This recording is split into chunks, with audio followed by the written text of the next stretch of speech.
Welcome to Newswire, news for Nebraska's farmers and ranchers. This week, we had certainly a very significant ruling in the Sackett versus EPA case, the one we've been waiting for quite some time, that deals with the waters of the United States issue. This positive ruling comes on the heels of a more disappointing ruling when it came to the Proposition 12 California case on animal welfare standards. But certainly, if you look at this case and its impact on farmers and ranchers, I think you have to look at both the short-term and the long-term consequences of the ruling. So number one, on the short term, it's a good win, because if you look at the ruling itself, the Supreme Court struck down this idea of a significant nexus test, that the federal government has the ability to regulate a body of water if it has a significant nexus or significant connection to a larger WOTUS, traditional WOTUS, a larger body of water.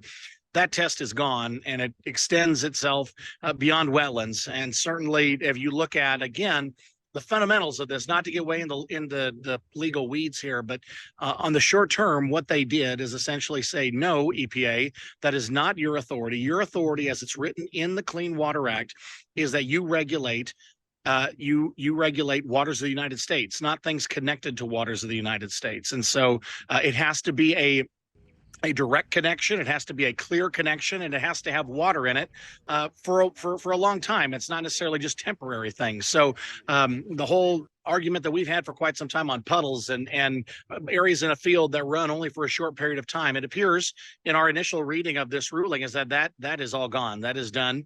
And so what we have to do on the long term, though, is we're going to have to continue. EPA is going to have to go back to the drawing board, and we're going to have to continue to make sure that any ruling that they come out with, any new rule that they have on this issue, adheres to the principles that the Supreme Court did, and we will hold them accountable in terms of the limits that the Supreme Court set.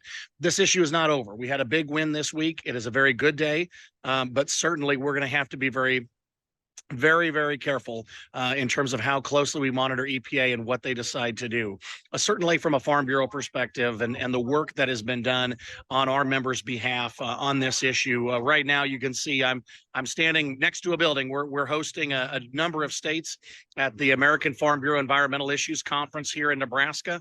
We're here in Columbus downtown, and got the news literally as we were sitting in our first meeting of the day on Thursday morning. And certainly the attorneys in the room that work for American Farm Bureau, the water specialists, and those folks that spend every day, and all the state farm bureaus across the country, the folks that spend their time digging into this issue. I mean, it was a pretty good day. A lot of smiles on folks' faces, and certainly this is a big day, not only to highlight the victory that we have on the WOTUS side of things, but also this week has been a good day to highlight Nebraska and showcase from all the way from up to Lincoln, up to Columbus and Norfolk, and all the way back down again, just the diversity of agriculture. We have the cattle industry, the hog industry, continue to highlight the ethanol industry and all the things and how that fits into those pieces, corn and soybean production and hydroelectric power, and our water system, and our how we manage water in the state and how good of a job we do. All that, it was highlighted this week,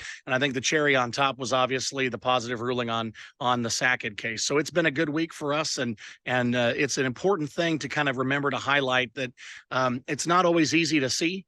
It's not always easy to see it all the time, but your membership with Nebraska Farm Bureau, we're out here. We're out here trying to make sure that we are protecting the rights of farmers and ranchers and your ability to continue to make money, continue to be profitable on your farm and ranch, but then also as a part of that, pay attention to the federal laws, pay attention to state laws, pay attention to the regulations that that run in opposite directions of what you're trying to do. So we're here. We're trying to work to do it, and we look forward to continuing to work on your behalf in Washington and in Lincoln and across every state in the country. For more stories like this, visit NEFB.org and follow us on Facebook and Twitter. Thanks for watching Newswire.